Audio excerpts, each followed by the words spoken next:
এটা কিভাবে ঢুকালেন বুঝলাম না।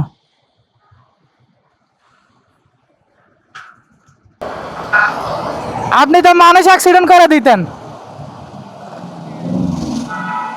আপনি যেভাবে ঢুকাইছেন অ্যাক্সিডেন্ট হইতো না। আপনি দেখেন নাই একটা গাড়ি, আমার স্পিড ছিল 70-80।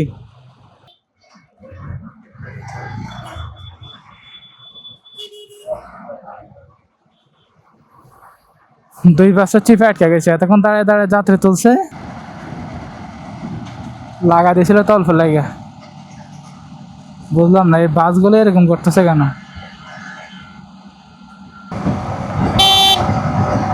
ওই যারা যান ঢুকে দিচ্ছে।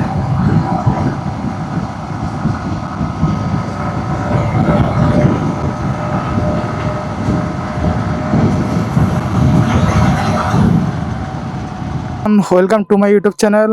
তো এখন আছি বর্তমান হাজীগঞ্জে, হাজীগঞ্জ থেকে যাচ্ছি ঢাকাতে। এ হচ্ছে আমার বাইক, আছি হাজীগঞ্জের কাছাকাছি। তো হাজীগঞ্জ থেকে রওনা দিচ্ছি ঢাকাতে। সবাই আমার সাথেই থাকেন, পুরো ব্লগ দেখতে থাকেন, আশা করি ভালোই লাগবে। বিসমিল্লাহির রহমানির রহিম, আল্লাহর নাম নিয়ে রওনা দিয়ে দিলাম। গুড়ি গুড়ি বৃষ্টি পড়তেছে, যদিও আমি এখনো রেইনকোট পরি নাই, হয়তো রেইনকোট পরা লাগতে পারে সামনে। বৃষ্টির দিনে রওনা দিয়ে দিলাম। ঢাকা থেকে আসার সময় বৃষ্টি ছিল, এখন যাচ্ছি এখনো বৃষ্টি। আসলে বর্ষাকাল তো, কখন খরা কখন বৃষ্টি এর ঠিক নেই। এদিকে প্রচুর ব্রিক ফিল্ড, এই যে বামাও ব্রিক ফিল্ড ডানাও ব্রিক ফিল্ড, কিন্তু এখন বর্ষার কারণে পানি উঠে গেছে, এই জন্য ব্রিক ফিল্ডগুলো বন্ধ হয়ে গেছে। তো এরা সাধারণত শুকনোর দিনে ইট বানায়, ইট পড়ে, আর বর্ষার সময় সেগুলো বিক্রি করে। তো এখন তাদের কাজ হচ্ছে শুধু বিক্রি করা। এই যে এখানে ইট খোলা।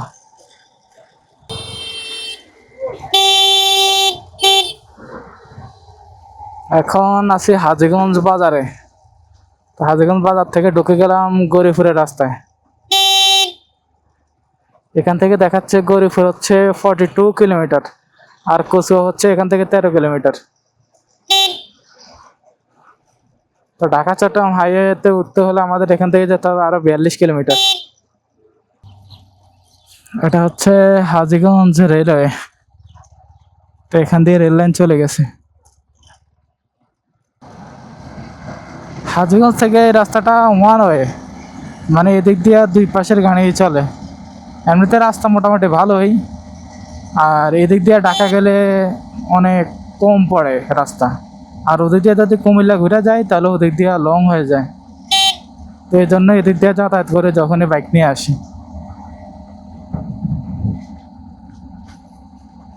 রাস্তা সুন্দর, কথা হচ্ছে এই রাস্তায় বাসও চলে, কচুয়া থেকে বাস চলে গরিপুর পর্যন্ত। ঢাকার যে বাসগুলো যায় ওগুলো গরিপুর দিয়ে যায় কচুয়া থেকে। হাজীগঞ্জ চাঁদপুর থেকে যে মাইক্রোগুলো যায়, যে অ্যাম্বুলেন্সগুলো যায়, সবগুলো কিন্তু এই রাস্তাতেই যায়, কারণ এখান দিয়ে গেলে জলদি যাইতে পারে। গুড়ি গুড়ি বৃষ্টির ফোঁটা পড়তেছে, কখন জোরসে বৃষ্টি আসে কেউ জানে না। তারপরে রওনা দিয়ে দিলাম ঢাকার উদ্দেশ্যে, কারণ ঢাকা যেতে হবে।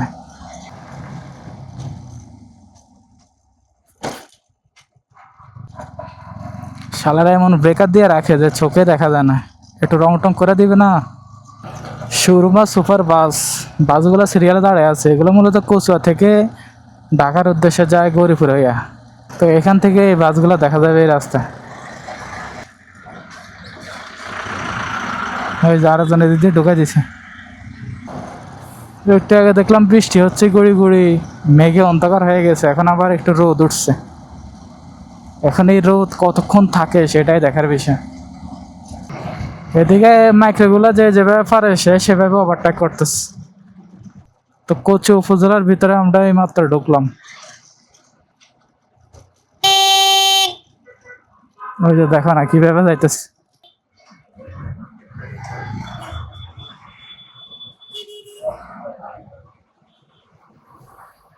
দুই বাসের চিপে আটকে গেছে, এতক্ষণ দাঁড়ায় দাঁড়ায় যাত্রী তুলছে, যখন বাইক ঢুকাইতে গেছে তখন দিছে টান। গরিপুর যাওয়ার সময় এই রাস্তাটা খুবই সুন্দর, কিন্তু সমস্যা হচ্ছে ওয়ান ওয়ে, মানে একই রাস্তা দুই পাশের গাড়ি চলে। রাস্তা সুন্দর দেখেন।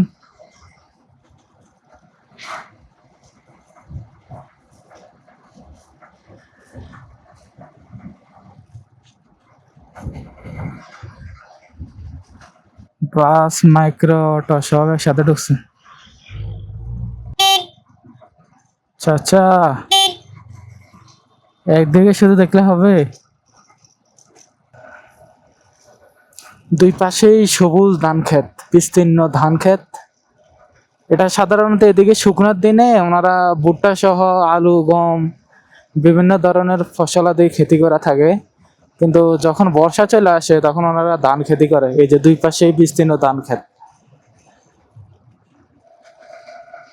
আর মাঝখানের এই রাস্তা দেখেন কি সুন্দর লাগতেছে। আসলে বাংলাদেশের মতো সুন্দর আর কোনো দেশই হতে পারে না। এই জন্যই তো কবি বলেছেন, সকল দেশের রানী সেজে আমার মাতৃভূমি, আমার জন্মভূমি।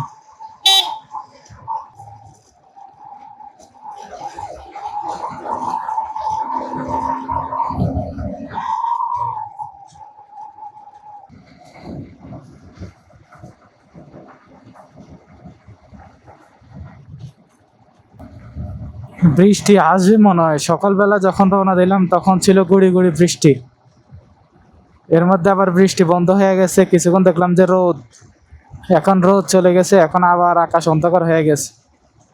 মানে বৃষ্টি আসার যে পূর্ব প্রস্তুতি, সেটা নিয়ে একবারে আসমান রেডি হয়ে আছে, যে কোনো সময় বৃষ্টি আসতে পারে। এই রাস্তাটা অনেক সুন্দর লাগতেছে। এদিকে গ্রাম হইলে বিকালবেলা এদিকে ঘুরতে আসতাম, আইসা ছবি তুলতাম, ভিডিও করতাম। ওই যে হেলমেট ছাড়া আর একজন টানতেছে কিভাবে।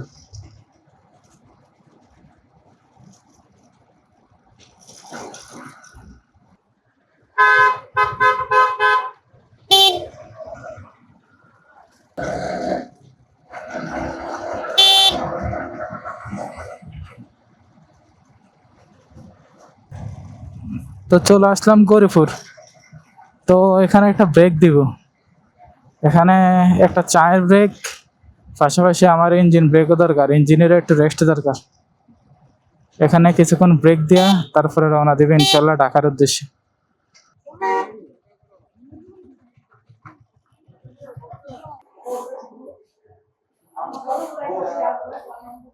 তো এই মাত্র গৌরীপুর থেকে বের হয়ে গেলাম, এখানে চা খেলাম কারণ ঘুম আসতেছিল, আর গাড়িটাকে একটু ব্রেক দিলাম। ঢাকা চট্টগ্রাম হাইওয়েটা এত সুন্দর, মানে যতবার আসি ততবার এই রাস্তার প্রেমে পড়া যায়। কি সুন্দর লাগতেছে দেখেন। বৃষ্টি হওয়ার পরে এই গাছগুলোতে কিছুদিন আগে পাতা ছিল না, এই যে মাঝখানের এই গাছগুলোতে বৃষ্টি হওয়ার পরে এখন নতুন পাতা গজাইছে, খুবই সুন্দর লাগতেছে।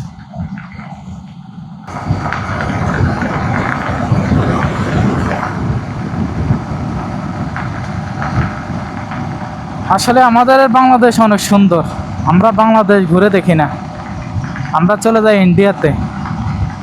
যারা ইন্ডিয়াতে ঘুরতে যায় বেশিরভাগই কিন্তু বান্দরবনে ঘুরে নাই, অথচ বান্দরবন কিন্তু দার্জিলিংয়ের কাছাকাছি, দার্জিলিংয়ের মতোই। তো আগে নিজের দেশটা ঘুরে দেখার চেষ্টা করবেন, তারপরে বাইরের দেশে যাওয়ার চিন্তা করবেন। বাইরের দেশে কিছু জায়গা আছে যেগুলো ঘুরার অনেকের শখ থাকে, হ্যাঁ সেটা ঘুরতে যেতে পারেন, সমস্যা নেই, কিন্তু নিজের দেশটাও আগে ঘোরার চেষ্টা করবেন।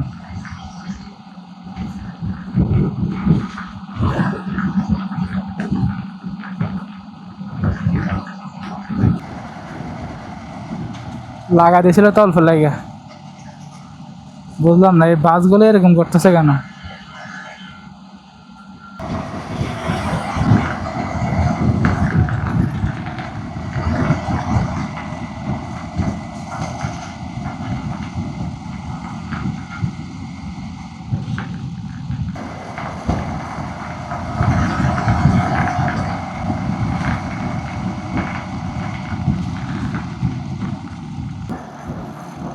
বাইকের বাড়িতে পুরো লাগেজ টাগেজ বাইন্দা নিয়ে যাইতেছে। সামনে মেঘনা গোমতী সেতু টোল প্লাজা, এখানে পুলিশ একবার সেই লেভেলে চেক করছিল আমারে, ভিডিও এখনো ফেসবুকে আছে। তো এখানে যতবার আসি সেই স্মৃতি মনে পড়ে যায়।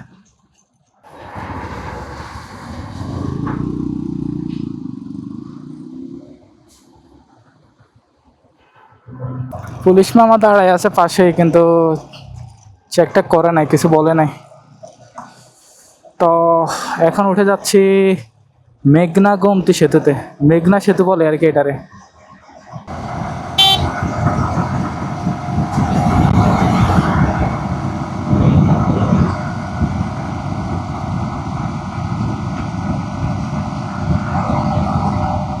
বিশাল মেঘনা নদী, নদীর মাঝখানে চর, নৌকা দিয়ে ঘুরতে পারলে ভালোই লাগতো।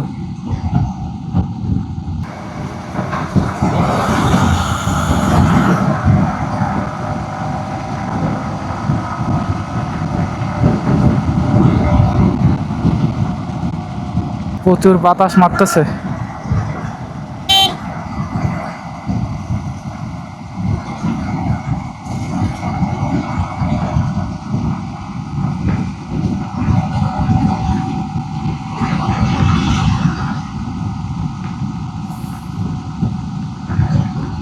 আমি মনে হয় বাতাসের উল্টা দিক দিয়ে চালাচ্ছি, তো এই জন্য বাতাস একটু বেশি লাগতেছে।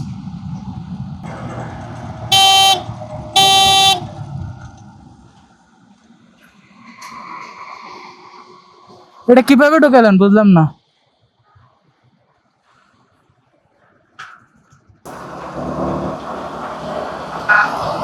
আপনি তো মানুষ অ্যাক্সিডেন্ট করে দিতেন। আপনি যেভাবে ঢুকাইছেন অ্যাক্সিডেন্ট হইতো না। আপনি দেখেন নাই একটা গাড়ি, আমার স্পিড ছিল 70-80, মানে ঢুকাই দিছে আবার বলতেছে মিস্টেক হয়ে গেছে।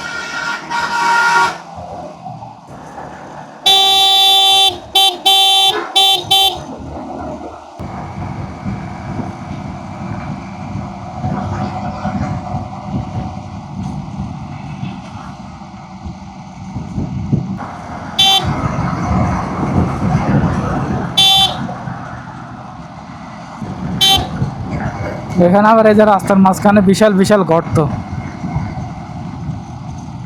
এগুলোর কারণে তো অ্যাক্সিডেন্ট হয়।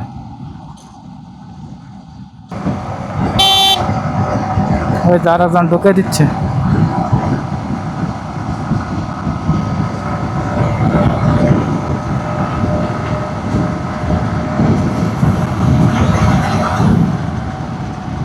হাইওয়েতে যদি আপনি গাড়ি চালান তাহলে আপনার 70-80 নর্মাল স্পিড থাকবেই, কারণ এখানে যে গাড়িগুলো চলে ওরা কিন্তু 70-80 স্পিড মেনটেন করে চালায়। তা আপনি যদি 70-80 স্পিডের কমে চালান তাহলে সমস্যা হবে, পিছন থেকে আপনাকে চাপ দিবে অথবা বারবার হর্ন দিয়ে আপনাকে বিরক্ত করবে। তো এই স্পিডটা মেনটেন করে আপনাকে চালাতে হবে হাইওয়ে যখন চালাবেন। সামনে কোনো জ্যাম নেই, এখানে যাত্রী নামাচ্ছে বা তুলতেছে এই জন্য জ্যাম লাগা রাখছে। বললাম না সামনে কোনো জ্যাম নেই।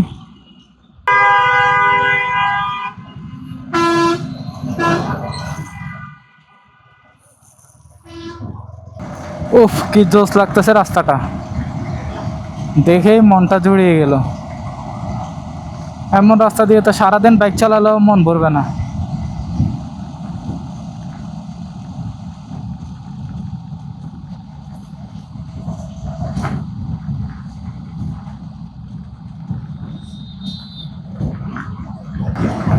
ভাই হাইওয়ে রাইডার ফিলিংসই আলাদা, যত যাই বলেন না কেন।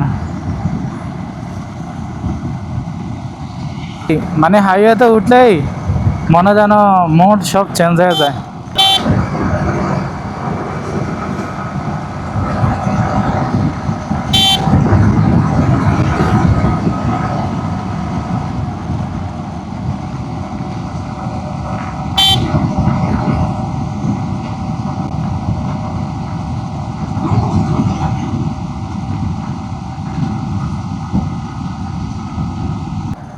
হাইওয়ে রাইডের ফিলিংসই আলাদা, অন্যরকম। Highway ride always hits different. তো একটা জিনিস খেয়াল করলাম, নদীর পাশে বিভিন্ন সিমেন্টের ফ্যাক্টরিগুলো থাকে, এই যে এখানে সিমেন্টের ফ্যাক্টরিগুলো নদীর পাশেই। হয়তো এগুলা যাতায়াত ব্যবস্থা হয়তো তাদের জন্য সুবিধা, কারণ বেশিরভাগই কিন্তু এই জাহাজগুলোতে কিন্তু লোড হয়, এখনও লোড হচ্ছে। ডান পাশে হচ্ছে হোলসিম, বাম পাশে হচ্ছে ফ্রেশ সিমেন্ট। তো নদীর পাশে দেখে যে বেশিরভাগ সিমেন্টের ফ্যাক্টরি।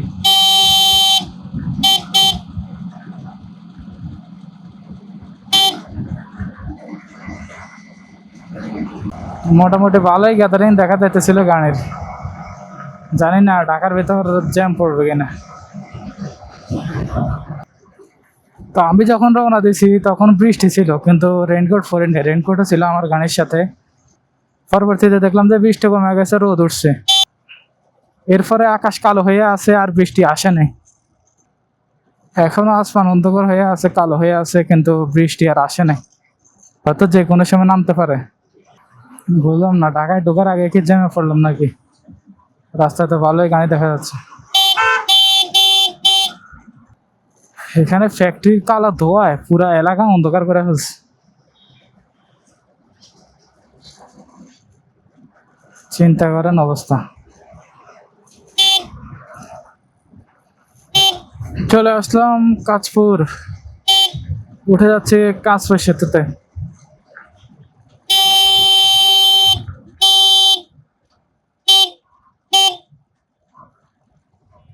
যেভাবে রাস্তা ক্রস করতেছে সেতুর মুখেই, অবিশ্বাস্য।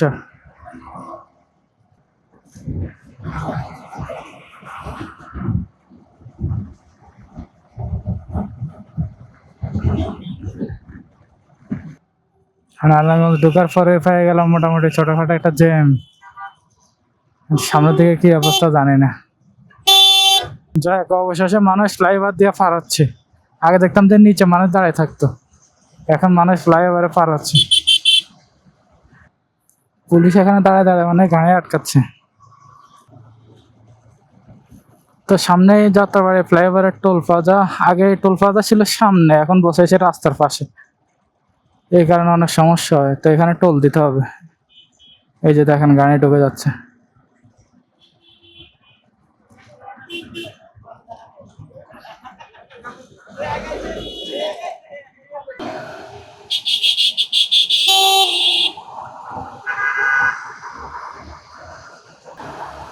তো এখন উঠে যাচ্ছি যাত্রাবাড়ি সায়দাবাদ ফ্লাইওভারে। চলে আসলাম অবশেষে ঢাকা। আমার পিছনে মানে অ্যাম্বুলেন্স, তো অ্যাম্বুলেন্সকে জায়গা দিয়ে দিই, অ্যাম্বুলেন্স চলে যাক। ওই যে ফ্লাইওভারের উপরে একজন বসে গেছে। মানুষ কতটা বিবেকহীন হইলে এমন কাজ করতে পারে। জ্যাম তো ভালো লেগে গেছে দেখতেছি।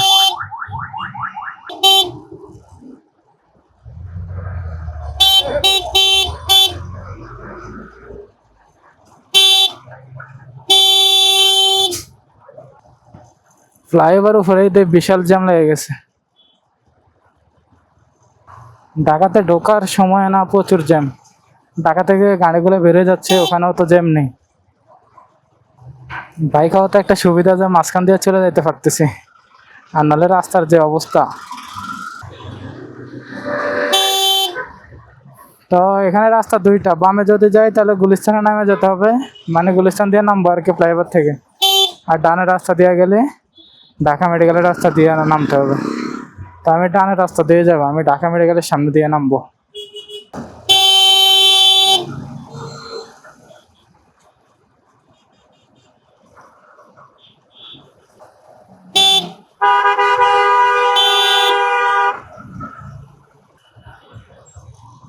ঢাকা মেডিকেলের সামনে না আসতে পড়ে গেলাম জ্যামে। চলে আসলাম ঢাকা মেডিকেলের সামনে। ঢাকা মেডিকেলের সামনে থেকে চলে আসলাম এখন শহীদ মিনারের সামনে। তো ব্লগটা এখানে শেষ করতেছি। সবাই ভালো থাকেন, সুস্থ থাকেন। আল্লাহ হাফেজ। আর যারা যারা ইউটিউব থেকে দেখতেছেন তারা অবশ্যই সাবস্ক্রাইব করে দিবেন।